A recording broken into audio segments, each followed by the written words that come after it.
देख रहे हैं लगाउन बजाउन न्यूज चैनल, कैमरामैन घर फोरन के साथ। तो आइए इधर देखते हैं, चैत का महीना चल रहा है, दौरी का सीजन है।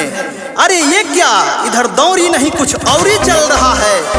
कैमरामैन इस भौजी पे फोकस करो, जल्दी इनको अपने कैमरे में कैद करो। आओ इनसे पूछते हैं आखिर यहाँ क्या मैटर चल रहा है।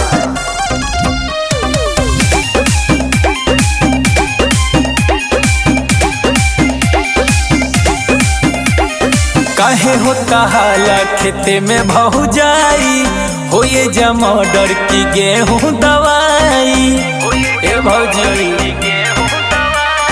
काहे होता हाला खेते में भौजाई, हो ये जमोडर की गेहूं दवाई।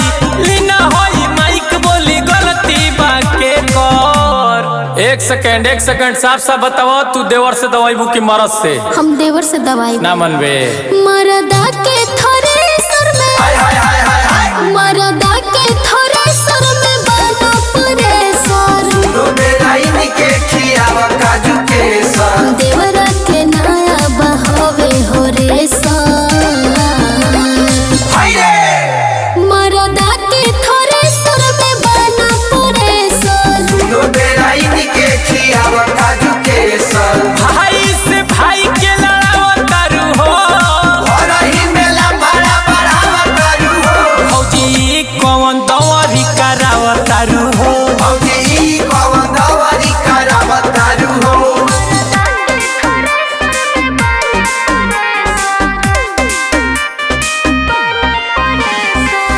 भूसा बिगाड़ दे है, अच्छा बेलूरा देवरे तो दाई भोले चली गोली छोरा।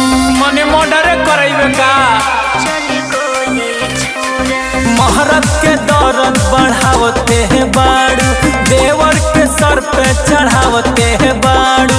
अबे कुछ होई तो रोई पुतू फेकर। एक खाली और ही पूछो तनी, ते साफ साफ बताओ कि ते मरद से दवाइबे कि देवर से? हम देवर से दवाई ई ना मानी। मरदा के थ्रेसर में, मरदा के थ्रेसर में बना परेशान। भौजी हो काया भवेसर। देवरा के नया बहावे हो रे सन। अरे मान जाए भौजी। मरदा के थ्रेसर में बना परेशान। भौजी हो काया भवेसर। भौजी मान जाइए, नहीं तो अभी खून हो जाएगा, तो दुलम रोटी नून हो जाएगा, जेल में चक्की पीसना पड़ेगा भौजी।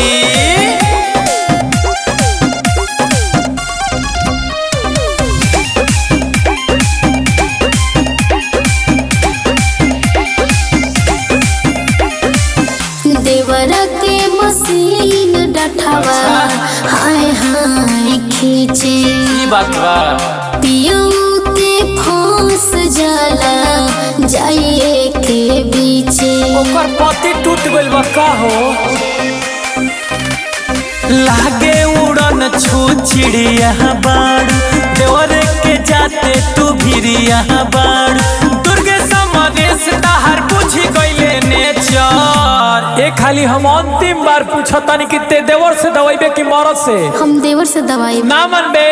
मरदा के थ्रेसर में, मरदा के थ्रेसर में बना परेशान। झगड़ा भरई है हो काका बोले सर। देवरा के नया बहावे हो रे सन। जा मैं इज्जत के पहले लिहलू। मरदा के थ्रेसर में बना परेशान। झगड़ा भरई है हो काका बोले सर। जाए दे बबुआ ते ही मान जो, केहू दाई गहुआ घर ही नु जाई।